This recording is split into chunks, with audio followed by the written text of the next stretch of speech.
Kun sagantaa raadiyoo Finfinnee torbanitti guyyaa tokko gama saatalaayitiidhaan sarara Oromiyaa Miidiyaa Neetwoork irratti isiniif tamsa'udha. Dhaggeeffattoota keenya ashamaa nagaan keenya sinaa qaqqabu. Har'i hagayya 9 bara 2017. Sagantaa keenya har'aan qophii Oromummaa harkaa isiniif qabna. Dursa oduu gurguddoo torbanii isin dhageessifnaa turtii mishaa nu waliin.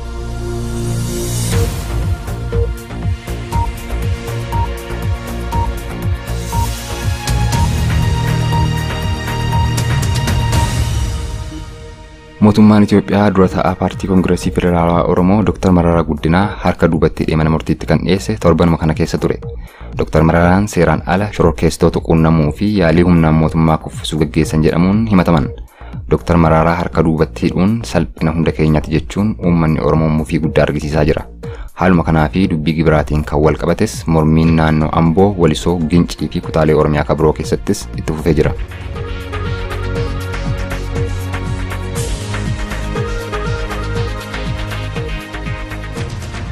Labsii yeroo hatattamaa yookaan state of emergency jechuun shororkeessummaa ji'a 10f mootummaan Itoophiyaa uummatarra kaa'e akka kaasu manni maree bakka bu'oota biyyattii kan murteesse torbanuma darbee kana keessa ture. Mormii uummatarraa itti ka'een mootummaan labsii kana ji'oota 10 darbaniif tursuun boqonnaa haa argatu malee labsiin kun gaaffii uummataaf deebii kennuu hin dandeenye jedhu taajjabdootni.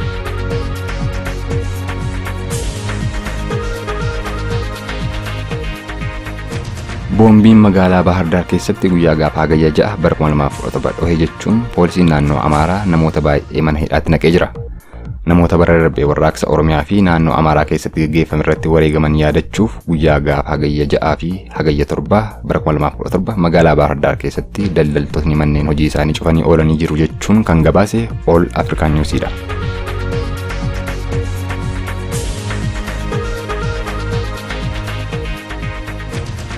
Atileetotni Oromoo Almaaz Ayyaanaa fi Xurunesh Dibaabaa tokkoffaaf lammaffaa ba'uun dorgommii World Athletics Champions biyya Ingiliziitti adeemaa jiru mo'atanii jiru.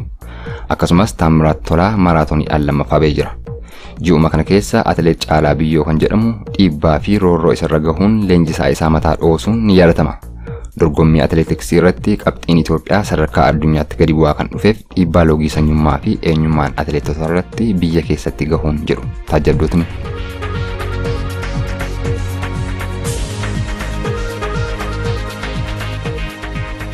Dorgommiin kubbaa miilaa Osfaanaa Oromoota gidduutti biyya Ameerikaa naannoo Minisootaatti adeemsifamaa ture dhumatee jira.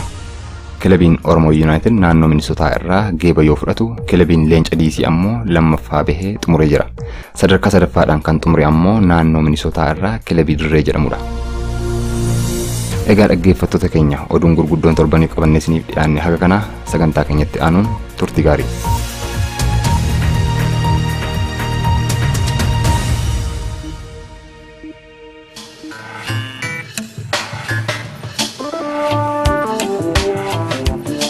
Yeroo karaa Kaalgaarii dhuftan nyaata mi'aawaa dhandhamuu ni feetu. Maarree yoo feetan mana nyaataa Shaggar Square'tti goruu hin dagatinaa. Nyaata mi'aawaa kana akkamiin dhufnee argachuu dandeenya jettanii yaaddoon isin hin seenin. Torban guutuu,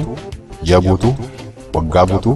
sa'a 10 AM kaasee hanga sa'a 9 PM'tti ni argattu. Hundaafuu nutti goraa dhugeeffadhaa.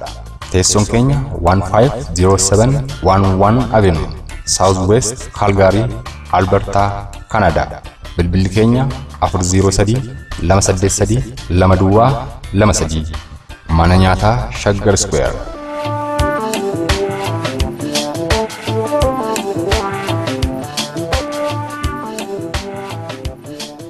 Qophii keenya Finfinneef Oromummaa jedhu kanaan dura isiniif dhiyeessuun keenya ni yaadatama. Gaaffiin qophicha irra deebi'aa nu dhageechisaa jedhu dhaggeeffattoota keenya irraa waan irra deddeebiin nu gaafatameef sagantaa keenya har'aa keessatti qindeeffannee jirra. Itti dhiyaadhaa.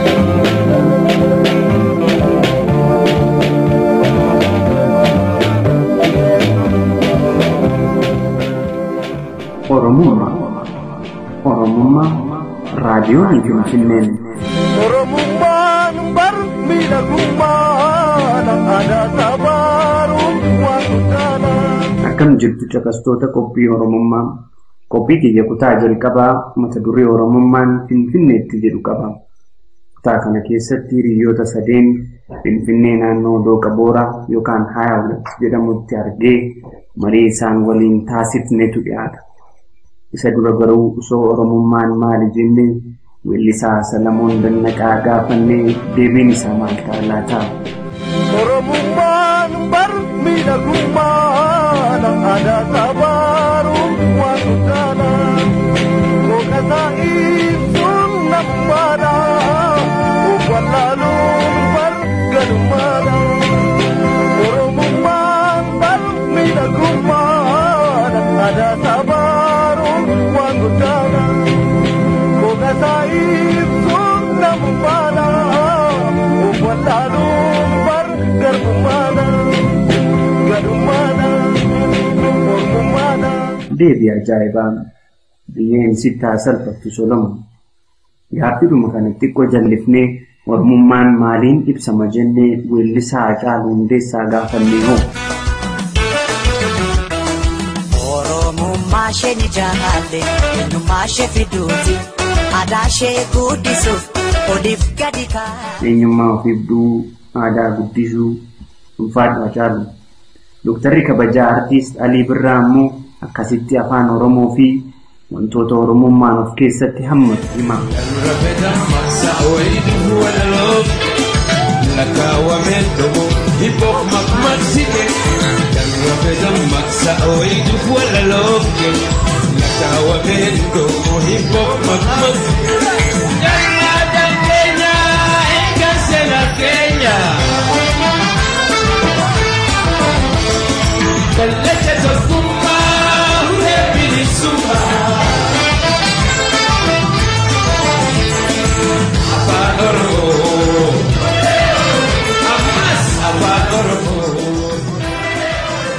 Alii Birraas umurii dheeradhu jedheen bu'uura Oromummaa kanaan gara marii dargaggoota Oromoo sadeeniitti isin fudhadheen imala nu waliin turaan jedha kabajaan. Qopheessaan qophii kanaa Galaanaa Balaay. Oromummaan bar miidhagummaadha aadaa sabaaruun waan guddaadha. Keessummoonni koo amma dhaggeeffattoota koo wajjiniin wal naa bartu. Tole, Amansiisaa Ifaan jedhama. Yaadataa Biraanuu. Eliyaas Emmo Hordofa. Hundi keessanuu jiraattota Finfinneeti miti? Jiraattota Finfinnee. As jiraannaa asitti hojjennu hojii keenyas. Oromummaa fi Finfinneen akkamittiin waliin deemaa akka jirtu haasa'uu barbaanne amma? Hangafummaanis taanaan abbaa ta'e hin beekamu. Yookaan furdinaanaa? Furdinaan taanaan anaaf Eliyaas ta'uu isaanuu nan jalqaba. Mana 70 Oromummaan Finfinnee keessatti maal fakkaatti waan jedhurraa? Egaa yeroo baay'ee akka haasofnutti egaa Oromummaan Finfinneen Oromoo hin urgooftu. Oromoo caalaa saba biraatu Finfinnee keessatti nama qaba yookiin immoo waan dagaagee sirumayyuu yeroo tokko waan afaan Amaariffaatiin darbu hojiilee miidiyaas haa ta'u afaan ittiin namoonni walii galanis haa ta'u afaan Amaariffaatti aanees afaan Oromoon Finfinnee keessatti itti tajaajilamna maal jenna irra caalaa akka sadarkaa lammaffaatti illee keenya yoo jennee haasofne akka kootti afaan Oromoon illee sadarkaa lammaffaadha itti nagaama jedhee yaadu. Fakkeenyaaf callisee yeroon ilaalu Finfinnee keessatti muuziqaalee kaaffee keessatti bakkeen oolmaa dargaggootaatti maal taphataman yeroo ilaalu Amaariffaa heddumminaan hin dhageenya taanee Tigiriffaa fi Guraagiffa dhageenya akka kootti baay'inaan. Kan akkasittiin dhagaa Finfinnee keessatti Oromummaan egaa shakkii sodaa fi gaafa afaan Oromoo dhageessu immoo gammachuu humnaa olii fi barbaachisaan taane fakkeenyaaf dhimma kana nufna waan akkasii jira. Kanaaf Finfinnee keessatti Oromummaan anaaf egaa waanuma wal makaa wayii keessa jiru jedhee yaada kanatti walii galtaa? Sirriitti walii galaa nama Finfinnee erga hin galleeti waggaa tokkoof walakkaadha jireenyaan duratti nan beekaan garuu jireenyaan erga hin galleeti jechuudha hojiidhaaf erga nufi taaksii keessa faamma teessee yoo deemtu sirba afaan Oromoo dhagaa deemi sitti tolaami achi immoo bilbilaan yeroo siyaasaamee si bilbilamee afaan oromoo dubbattu namoonni akkas galagalaniifaa silaalu beekta nama afaan oromoo dubbatu tokko immoo yeroo argi tokko manni sila jedhe keessumaa immoo tilmaama namoonni oromoof qaban jira miti oromoo waanuma gadi bu'aa wayii uffata kan hin uffanne kan zannaa jedhu afaan oromoo jedhe isa waan akkasiitiin hin qaramne beekta sammuun namaanna nama bareedaa wayii argite gaafa afaan oromoo dubbatu atumti oromoo taate iyyuu sammuu kee gatii wanta akkasiitiin guutanii jiranii fi oromoodhaaf durbaan kun jettee gaafatte yookaan immoo oromtitti dhantalli kun jettee gaafatta beekta miira akkasiidha kan natti dhaga'amu naani keessumaa isheen taaksii keessatti immoo bilbilaan yeroo haasoftu akkas galagalanii si ilaalan waan kanarratti sirriittiin walii galaanis garuu oromummaarraa innaa eegallu akkamitti ibsama jennaan oromummaan afaaniin aartiidhaan fakkeenyaaf muuziqaawwan adda addaa tiyaatirii fi fiilmiiwwan adda addaatiin uffannaa fi waan aadaa adda addaatiin innaa ibsamu namni oromoo ta'eyyuu afaan oromoo inaasaan baay'ee fedhiis hin qabu maaliifi kun immoo dhiibbaa yeroo baay'een itti daamee dhufe waan natti fakkaataana ammanni akka yaadataan jedhetti namni innaa afaan oromoo haasoftu garagalee faas ilaalaa taaksii keessatti hanganna qunname keessa muuziqaan dhaggeeffannaa taaksii yeroo dheeraa innaa deemnu isinis si mudateera natti fakkaate sirbi Taaddala Gammachuu fa'aa innaa dhufu next godhu irra dabarsu maaliif akka ta'e bakka biitii ishee innaa dhagaan amma kanarra argee shagoyyeen dhufa miti bakka next godhu dafanii. Tarii garuu sirba Ingiliffaa ani amma warra kaabaatii innaa jettu afaan Amaaraa sirbi afaan Amaaraa fi sirbeen afaan Tigree innaa sirbamu next godhan haa ta'uyyuu malee amma fakkeenyaaf kan Walaayittaa finaan next godhan maaliif amma nuti hacuucaadhaan waan adda addaatiin nuti kan warra kibbaa waliin walqixa jennee otoo yaadne isaan birayyuu hin geenye jechuudha Finfinnee keessatti si galeera maa inni akka inni jedhetti arfaffaa yookaan shanaffaarra jira jechuudha. Lakkoofsa uummataa magaalaa Finfinnee jiraatu fakkeenyaaf sabaanii tokko qoodne sabni hamma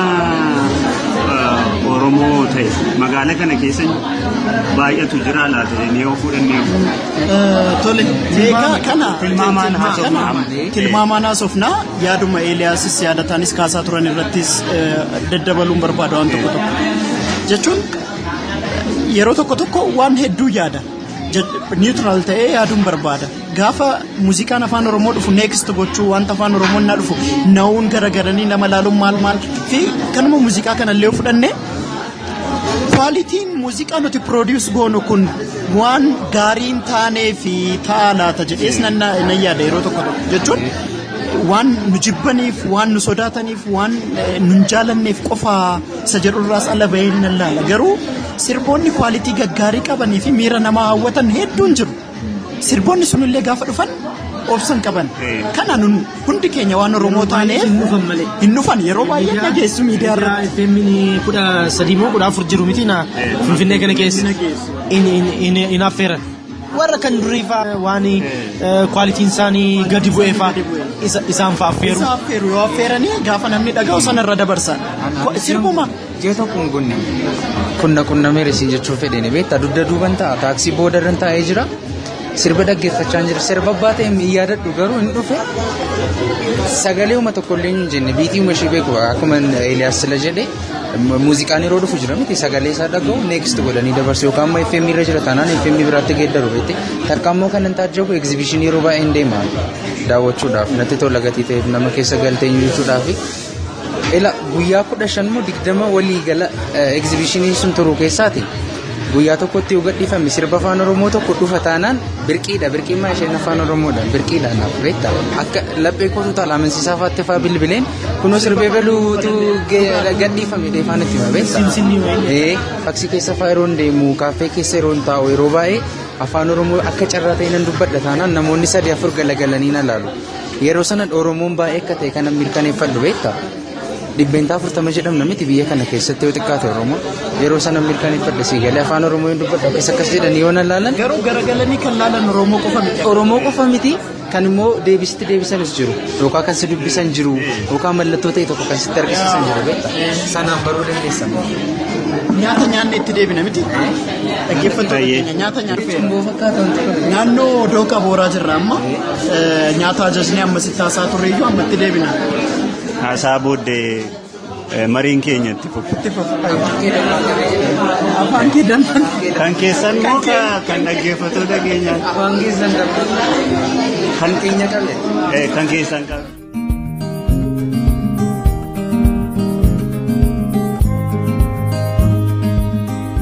Dhagaa tokkoon simbira lama. Qottaa dhugaa bashannanaa daldaltoota Oromoos dinagdeen jabeessaa jechuun siyyaama. Gosoota dhugaatii biiraa, wiskii, wayinii akkasumas dhugaatiilee filatamoo biroo.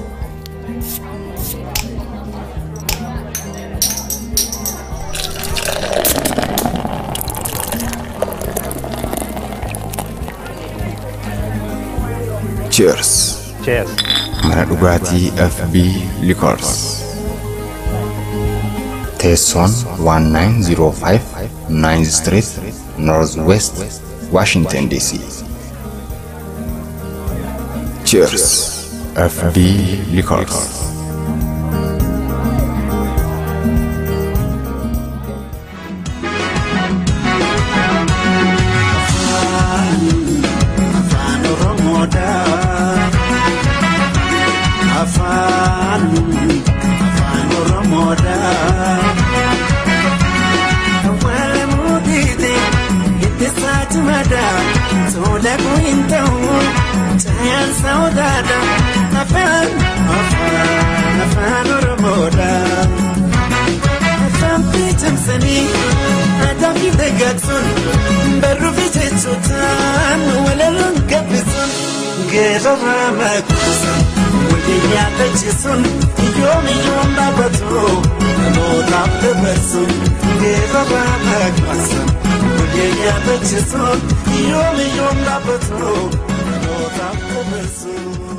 Dhaggeeffattoota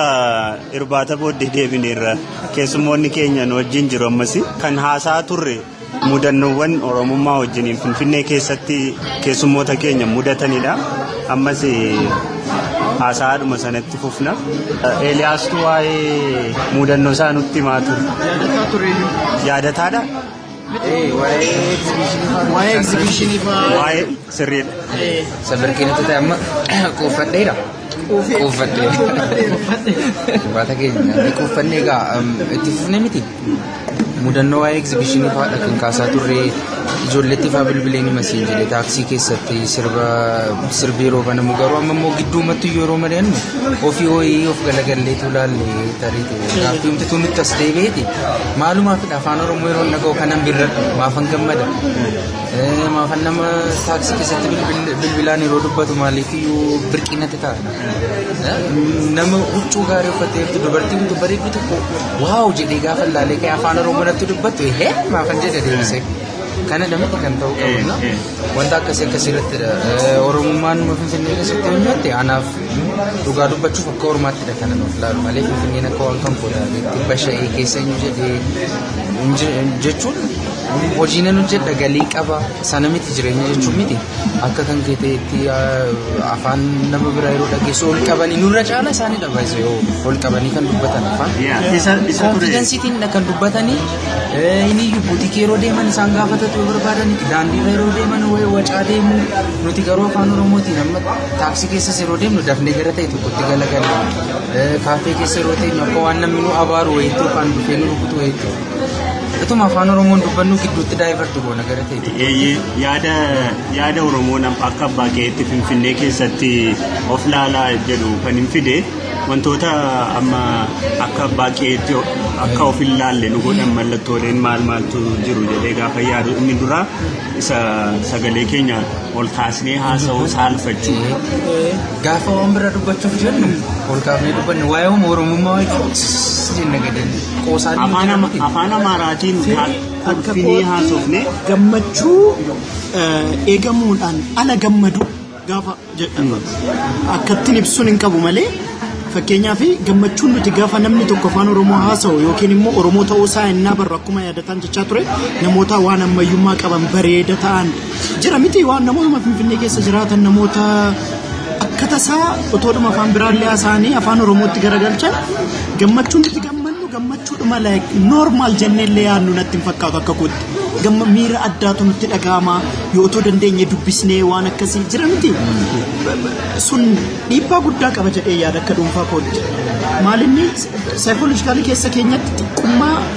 wayii waan nutti dhaga'amuu fi ammuma waan keenya na argine baay'ee gammannu xiqqummaan keenyas immoo baay'ee gadi fagaachaa keessa keenyatti gadi nu dhiibaa deema jedhee amansiis kun garuu kan natti fakkaatu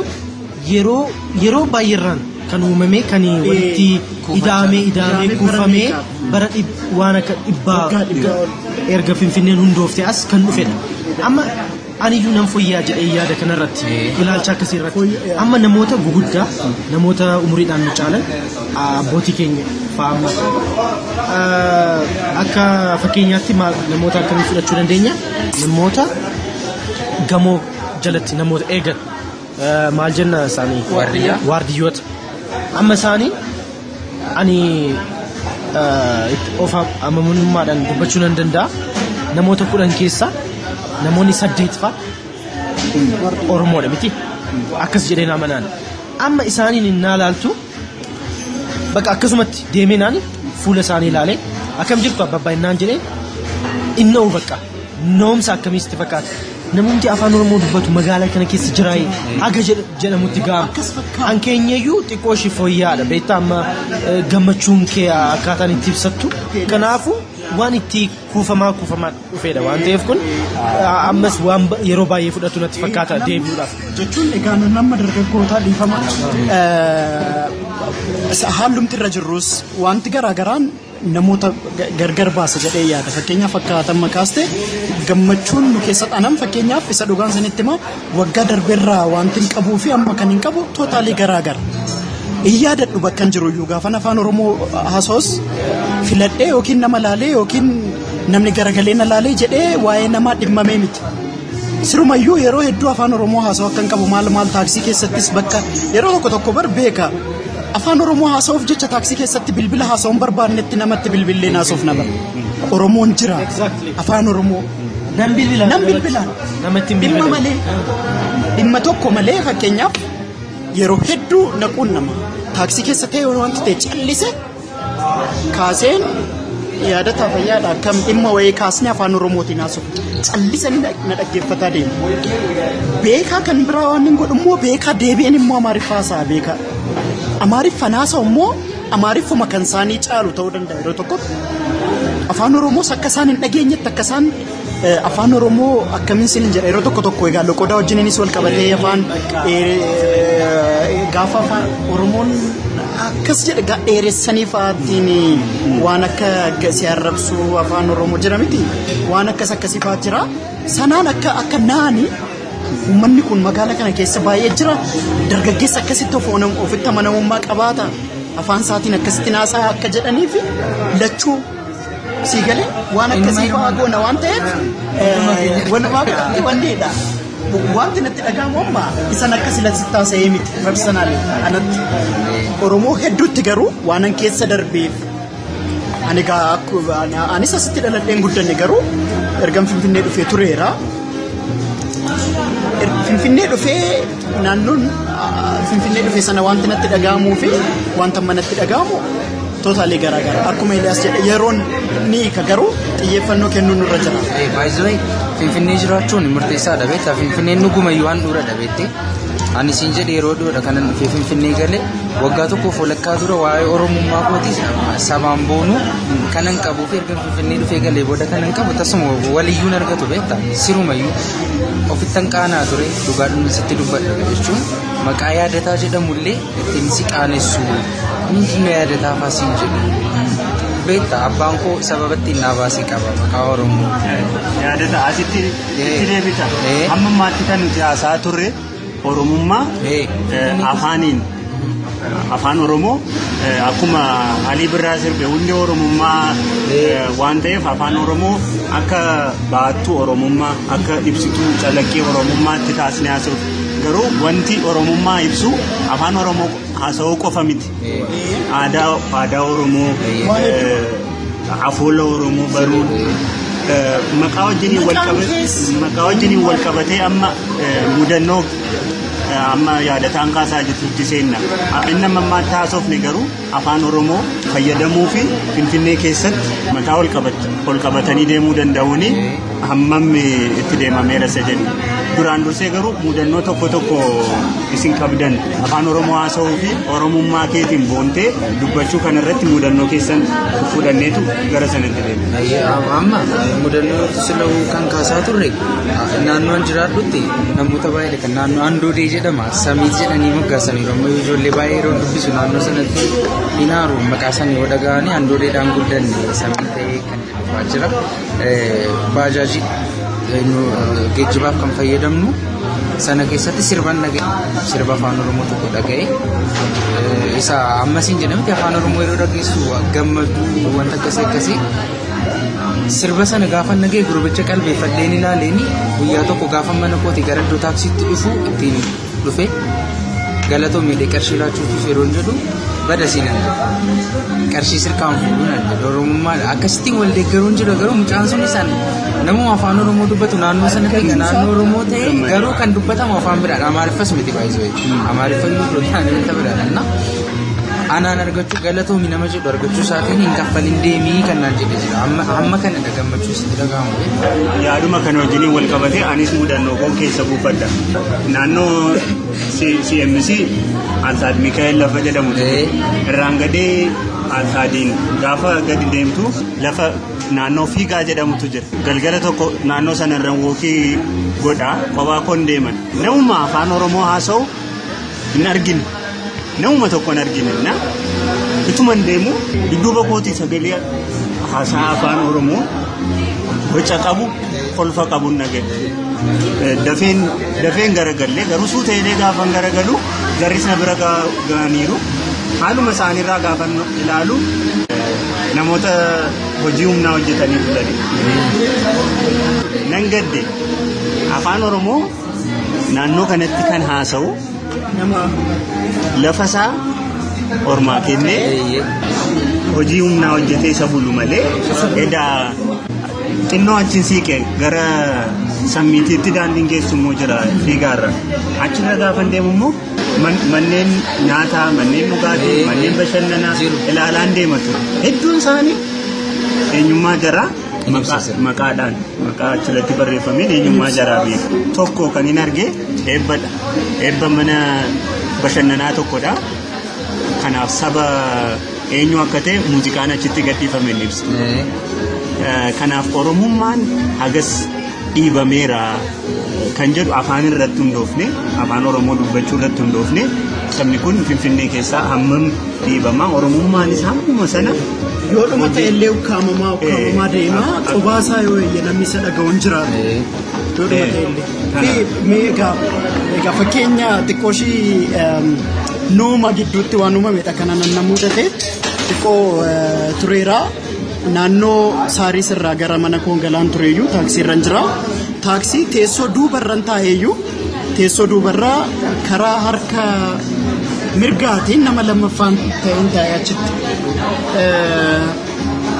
achi ittaanee ijoolleen lamaan tokko jiru dhiiraaf dubara otuma deemnu haasaa jalqabanii qoosuu jalqaban ijoolleen egaa ijoolleen kun afaan Oromoo haasa'u intalittiin kana dura gaan beeku mucaan isa wajjin jirtu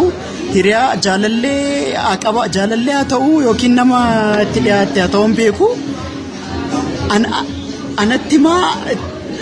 waa'ee mucaasa kana dura beektutti muu jalqabde mucaatti. Ileessuma kana fakkaata waanuma akkasii wayiitti faanaa naan jechuun akkanan afaan Oromootiin akkanan afaan Oromoon beeknee tootaalii mirkaneessitee bartee jechuun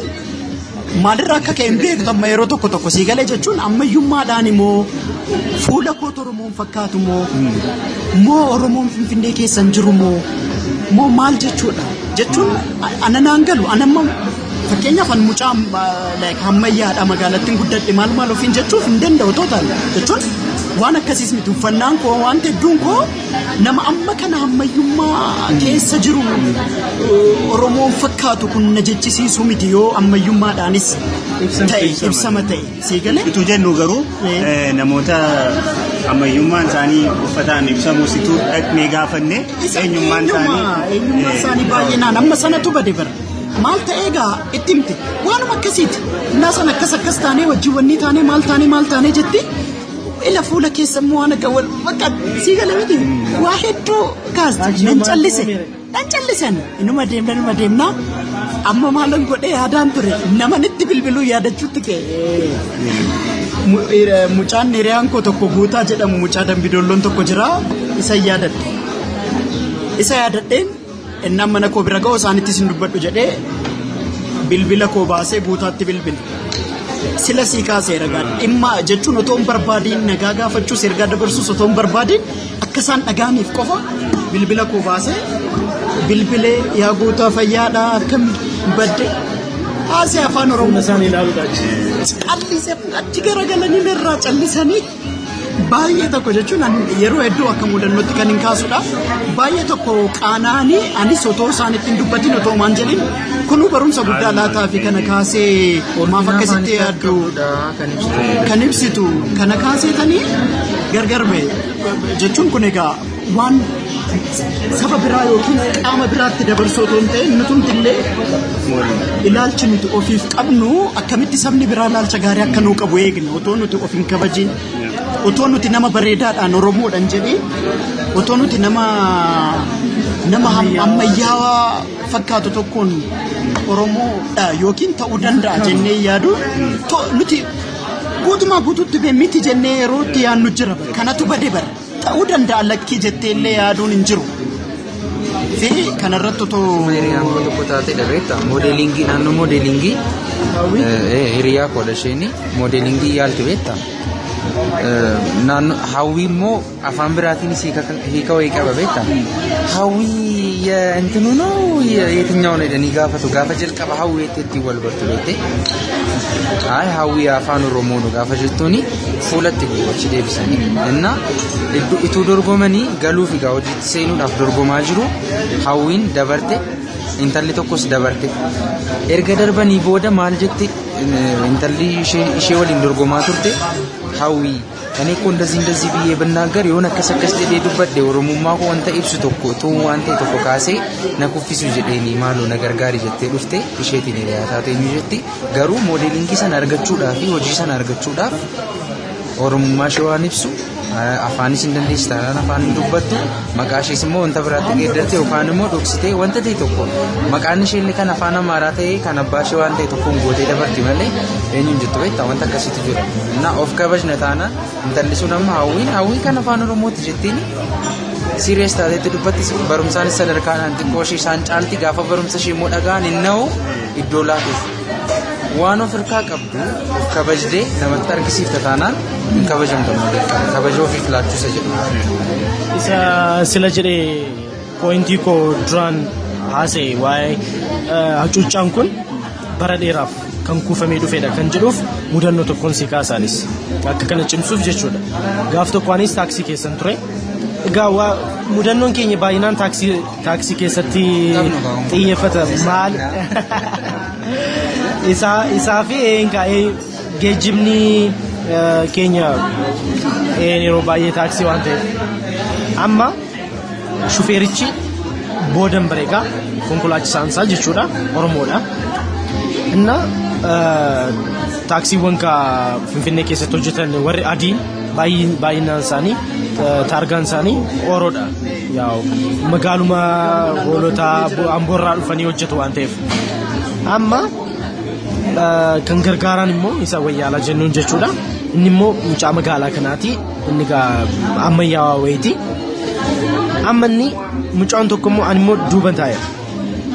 Amma isheen mucaa tokko qabatteetti haadha. Na mucaan ishee afaan Oromoo malee hin beektu.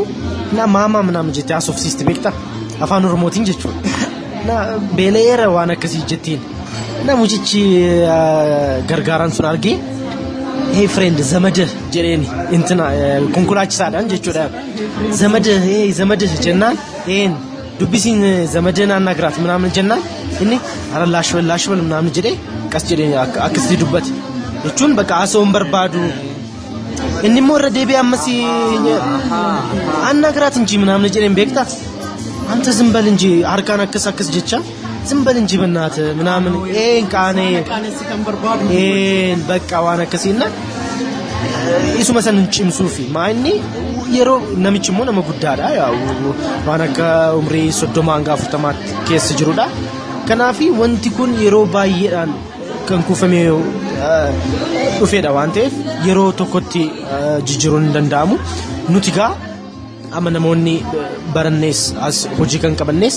አመ ጅጅረማ ጅራን ተፈካተ የሮንሳ ከናፊ ኑመቱ ዋንከነ አመዩማዳንስቴ ሙዚቃዳንስቴ አፋንንስቴ ከምብራሞ ኦሮሞማን ከነቲ ብሰሙ ከሳ መቃዳ ijoollee keenyaaf maqaa Oromoo baasuun ta'uu danda'a. Innis toopikii biraa dhagaru isas itti haasa'uu dandeenya. Mudannoo nan qabaanis isaanis qabaachuu danda'u waa'ee maqaatiin jechuudha. Kanaafuu mudannoo keenya maqaa wajjiniin wal qabatee jiru kaasne wantoota calaqqee Oromummaa ta'an kanneen biroo immoo waltajjii keenya yeroo biraa keessatti kaasa. Kanaaf Eliyaas mudannoo keessa. Ankoo mudannoo tun taane amma ani maqaa koo innaa waamu innaani ibsu of barsiisu Eliyaas M hordofaa jedheetan maaliif akka sarneemitti hordofaadha maqaan koo. Maqaan isa gidduu immoo Mulugeetaa jedhama yookaan immoo isa waamuun barbaadu waan ta'eef jechuudha.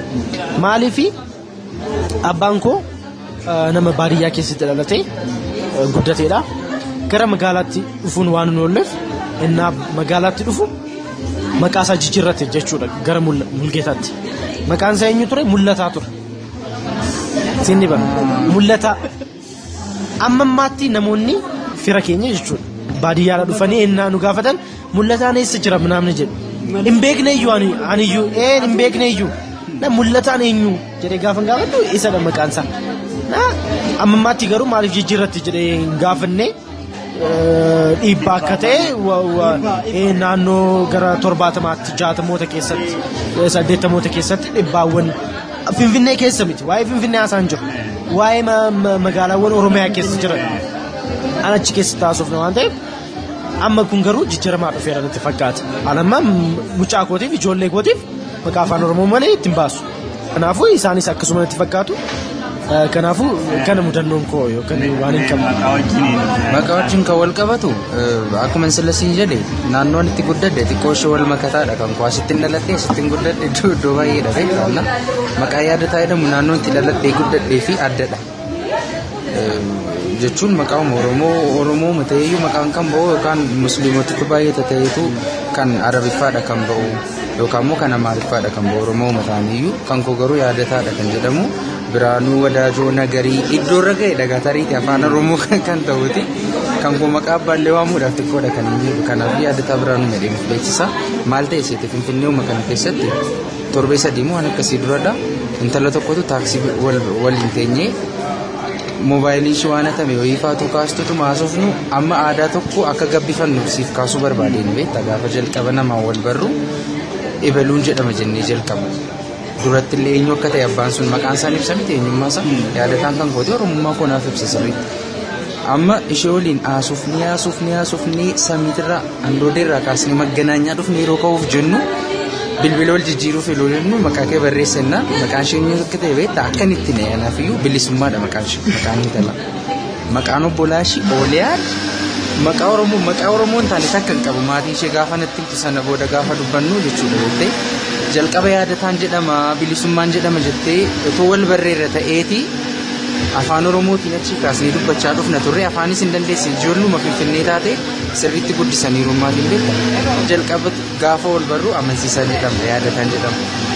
Eeliyaasin jedhama jennee gaafa wal barru sana booda afaan immottaanii dhufamne yaadataa ta'uu kootu beeku amansiisaan afaan oromoonatti hin dubbatu taanaan isa abbaan isaa kan fudhatu daasa kanaafiyyuu jalqaba gaafa wal barru ebeluun jedhama jennee maqaa oromootiin ijoollee keenyaaf moggaafachuu isa jedhamu yaa hojiidhaaf yeroo iddoo adda addaa deemnu ilaalla keessumaa naannawaa finfinneetti ammallee daa'imman xixiqqoon amma amansiisaa waliin hojii tokko hojjechuuf asuma dhiyootti gadi baane taaddasaa saa ta'uunsaa immoo nafu ambassaa እና maatiin ammarrellee qabsoon idduma jirtutti miti daa'ima kee maqaa afaan oromoo baasnaan ittiin boonee guddataa yaadataan jedhama guddataan jedhama jedhamti kanaafuu maqaa moggaasuun tokkodha yeroo wal barru immoo ebeluun jedhama jechuun dansaanatti fakkaata. Amansiisaan mudannoo qabda afaan wajjiniin wanta qeeqite finfinnee keessatti afaan maqaa wajjiniin tole amma gaa yaada bal'aa kaasaniiru yaada taanis Eeliyaasinis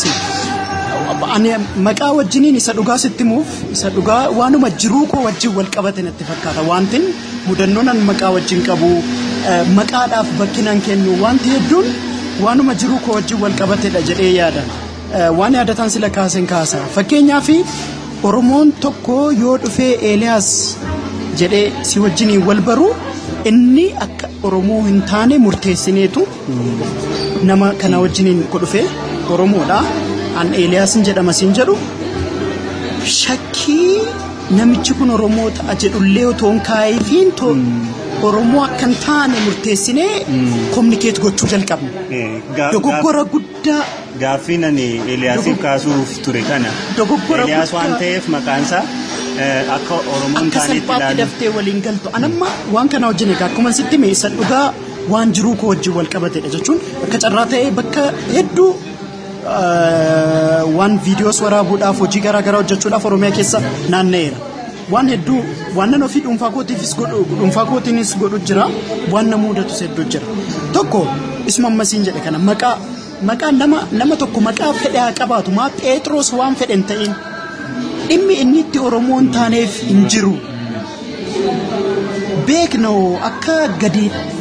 dhiibamaa gadi hacuuccamaa turre beekna waa'ee dhuma dhiibbaa waa'ee hacuuccaa waa'ee gadi qabamuu haasaa jirra ammallee namnamma kana sabbaa isaatii fidee afaan Oromoo maqaa qabaata amma jaa qabsoo meeqaan namni akka ta'e ifatti ba'aa dhufeef daa'ima isaatiif maqaa Oromoo baasaa isa miti kan na ajaa'ibu nama meeqaaf meeqan beeka ijoollee naannoo kootii kan maqaa isaanii jijjiiraa jiran mana murtii dhaqanii nama meeqaaf meeqa kan ilmoo obsa dadhabanii anamma waa'ee ilmoo kootii otoo hin ta'in namni hundi umurii koo irra jiruyyuu meeqaaf meeqatu afaan Oromootti jijjiirrataa jira kan ilmoo shakkiin qabu gara kootiin karaa hedduutiin sii kaasuu hin danda'u fi maqaa wajjin wanti jiru kanarra na mudate sitti meetan waan hedduu jira waan ta'eef sii deema ijoollee wajjin haasaa turre hojii wayii hojjenne tokko moobaayilii irratti agarsiise na ajaa'ibe jechuun otoon yeroo qabaadhee dubbisee waan ta'e numan sitti hima ture irra caala laalanii ijoolleen waan bareeda maal yaamraan maal jedhanii haasaanii deemnee akka tasaa inni alatti baatu shamarra dubara tokkoo fi dhiira tokkoon arge እሺ አባቱ በቃ እንገናኛለን ማል ጀዴ እሺ እንገናኛለን ጀቴ ማን ነበር ሰመኔ ያልከውን አንጀት እንተልቲን አመንሲሳን ጀዴን አመንሲሳ አሳማኝ ማለት ነው አይደል የኦሮምኛ ስም ነው አይደል ጀት ላሊጋ ደራዋቃ አመንተለ ከነ ቆባቲ ቀቤ አንቺ ኦሮሞ ነሽ ምንድነው ጀዴን ዱብስ ጀቹን ዮ ሀሊ ወይ ወሊቲ ሲንፊዴ ማሌ መቃ ኮደጌሴ ገመዴ egaa akka ilaalcha kootti egaa akkuma mucaa ammayyaa jennuun kanaan kolfitiin taphatti waan akkasii namni fe'ee immoo ka'ee namni afaan Oromoon beekne maqaa amansiisaa jedhu asaammaany maal jedhee si keessatti himu yeroo hedduu akka innis Oromoo ta'u natti maa jira jechuudha akka innis Oromoo taate natti maa jirti kominikeet ilaa maqaa koo dhimmamtee maa nagaafatti mucaan kun maqaa koo nagaafatti amansiisaa jennaan የኦሮሞ ስም ነው አይደል ጀቴ ሙጫ ሰነቲ ሞ አሳማኝ ማለት ነው አይደል ጀቲን ላልጋ ስትማርቲ አኒስ ኦሮሞዳ ናንጀቻ ጅርቴ ሀራ ከነሳ ናኖ ላቀናት ዋን ነሙደተ ደኩን ጀቾዳ ከናፍ maqaa wajjin wal qabatee namni hedduun an maqaa wajjin waan biraa waan mudannoo kooti miti kan insii kaasu akka yaadataan jedhe Oromoon hundi danda'amaa taanaan maqaa isaa himatee otootti saalfatiin otoon jedhin maqaa isaa himee jechuun of ibsuu yaaluutu irra jiraata. jechuun akkuma jedhame Taaddalaa Eeliyaas maal jennee wal barra ta'e silaa nuti soo namoota akkasii numa wal barraa namoota akkasiitiin guutumaa guutuutti keenya akka hin taane murteessinee ofirraa dhiibnoo akkamitti namni nutti taa'e Oromoo akka ta'e. Kanaaf namni of ibsuu of himuu carraa argatetti fayyadamee anis barra akkasii anis bar keessaan qaba anis bar akkasii jedhee ofime maqaan garuu dhaalan fakkeenyaaf nama hedduu wajjin dhageen amansiisaan jedhama gaafan jedhu amansiisaa Oromoodha gaaffii tokko hin qabu sana booda waan haasa'uu qabaniifis of eeggatu waan barbaadan nagaafachuufis of eeggatu otoo maqaan koo fakkeenyaaf intalli kun nagaafatti otoo Taaddalaa ta'e maqaan koo nan gaafattu otoo waanni walitti nu fidu wanti Oromummaa irratti waan cimaa hojjechuu qabnus walitti nu fida ta'ee walitti nu finu mucaa kana yeroo jechan hin qabu waan kanaaf wanti kun Oromummaa gidduutti waan hedduu caala bakka qaba yeroo kana keessatti waggaa 20-40 booda namni waa'ee maqaa dhimmamu jira jedhee yaadu ammaaf garuu wanti maqaa Oromoof dhimma guddaadha jedhee yaadu. Amma afaan Oromoo haasa'uu fi maqaa Oromoo qabaachuu akka calaqqee Oromummaatti fudhannee Finfinnee keessatti bifa akkamiitiin ilaalamaa akka jiran marii keenya keessatti wanti nuti kaasne hundi keenya yoo Oromoon hunduu ofirraa calqabee ofirratti hojjechuu qaba. Achi booddee qaama ilaalcha dogoggoraa Oromoodhaaf qabu sirreessinaan. Kanaaf marii keenyaarraa kan nuti xumurru ejjennoon inni duraa eenyurraa calqabuu qaba kana sirreessuudhaaf yoo maal goone immoo sadarkaadhaan kana fooyyessaa deemnee yaada guduunfaa wayiitti goonee jiru. Okay. Ani waan inni haasa'uu barbaadu keessaa akka xumuraatti gaaffiin qabu. Nuti warra afaan Oromoo haasa'aa jirru dhaloonni keenya jechuudha. Dargaggoonni kun gaaffii tokko malee afaan keenyaan Oromummaa keenya ni ibsina.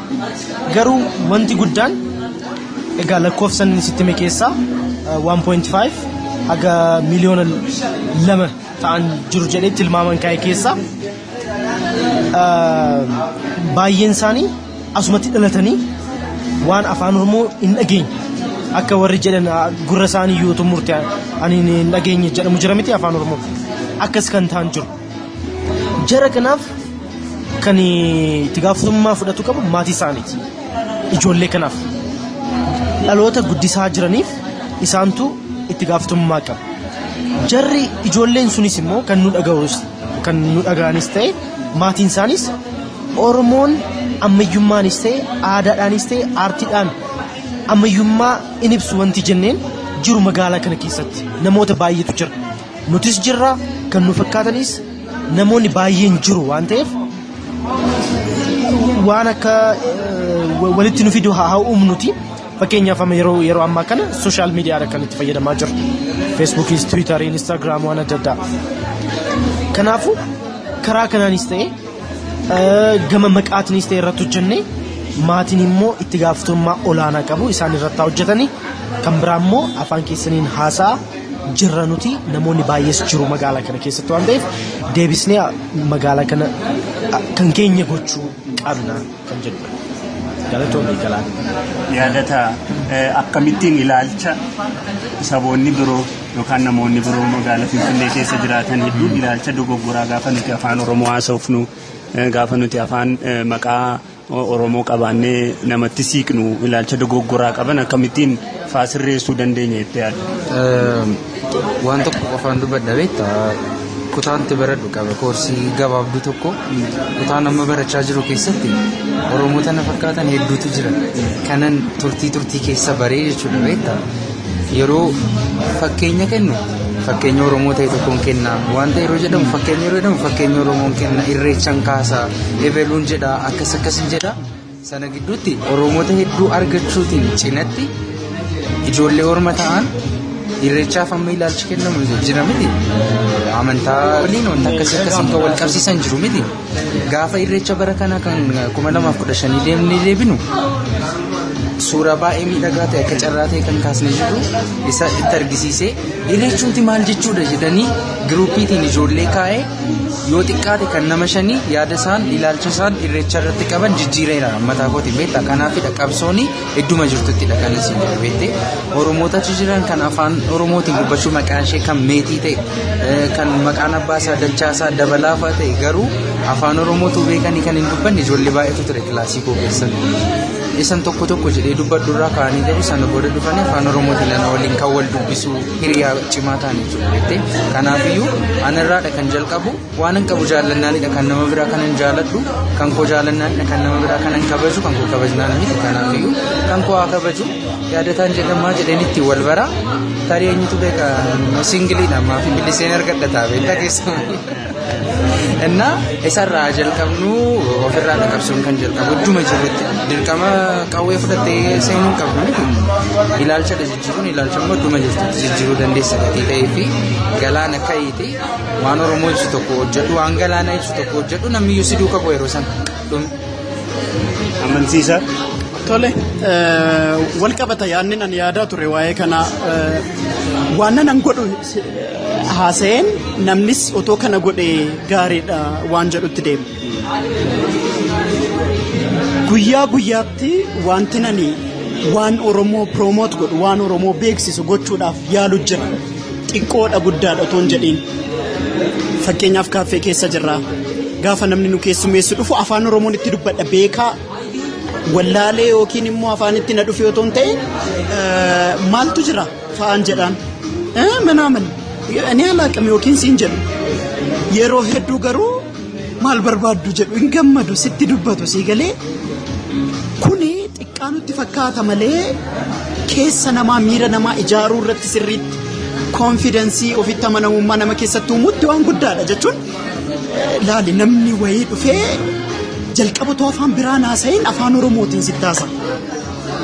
saalfii si keessaa caccabsaa deema waan akkasii bakka hedduutti bakkuma dhaqnetti bakkuma taaksiirra isaa ta'u bakka nyaataa kaaffee karaa irratti waan hedduun godhama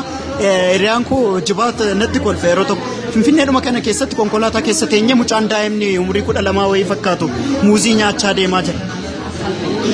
yeroo hunda kaasee nama taasan gurbaa kootu meen jedheen fagoodha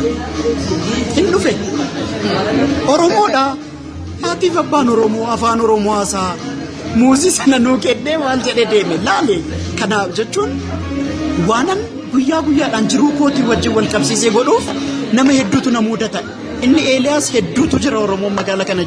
keessa jedheefi sanis ragaa tokko jedhee yaada nanaasaa nama taaksii na bukkee taa'etti yeroo meeqa fa'aa jettaan waan ta'e jetteetu yoo dadhaban namni si qalu hin jiru namni si arrabsu hin jiru yoo baay'ate si jalaa callisa yoo baay'ate sana keessaa garuu namni hedduun afaan isaas itti dubbata achirraa ka'ee itti himta odeeffannoo walitti dabarsita wanti kun akka waan saalfii hin taane wanti keenya akka waan saalfii hin taane oromoon hedduun akkas keessa jiru oromoon ammayyaawaanis akkas keessa jiru sanarraan barta yoo wal cufne yoo carraa wayii nuun carraa kanu ta'e jechuun nu hundaaf xiqqaa nutti fakkaata wanti nuti goonu malee gumaachi tokkoon isaa oromoon mana isaa taa'ee daa'ima isaatti maqaa afaan oromoo moggaasu oromummaadhaaf waan guddaa uuma waan guddaa daa'imni sun guddatee maqaa sana nama hedduutti hima so wantoota oromummaadhaaf gumaacha nutti fakkaata wanta xiqqoo nama kaase qofa otoo hin ta'in hedduun akka waan xiqqaatti ilaallee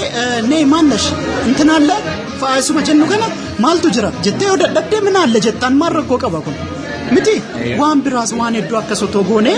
proomoot gochaa beeksisaa deemta nama biraa keessatti ofitti amanamummaa uumaa yoo namni fakkeenya tokkoon sinitti makaaffee kana keessa namni afaan oromoo haasa'u waggaa guutuun dhufu yoo ta'e oromoon tokko as keessa keessummeessu yoo gaafa tokko dhaga'een beeku ta'e finfinnee keessa oromoon jira jettee yoo gaafatte maal jedha eessa jira hin jiru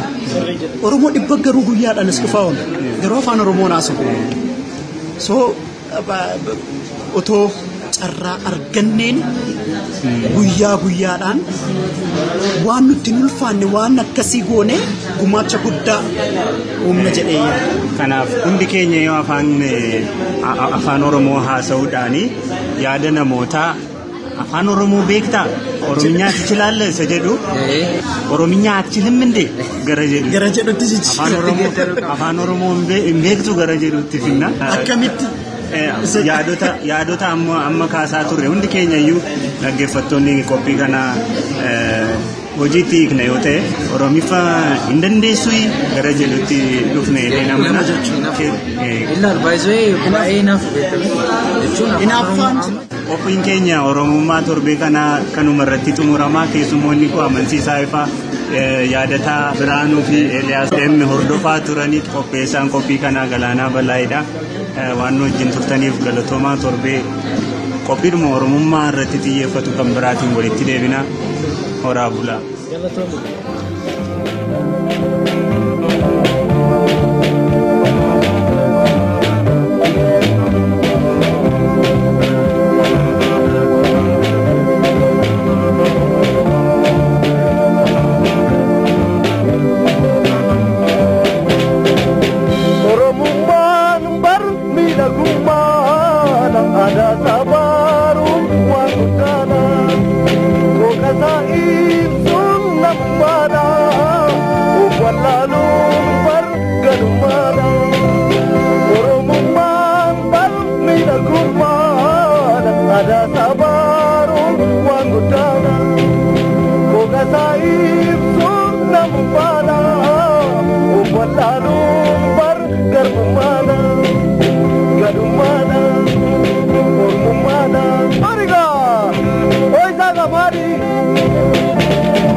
Adabiya sitodesa mujabiya nadagesa sumanjale nabagesa gakabduke nambalesa ulkaftuke nanebisa muriga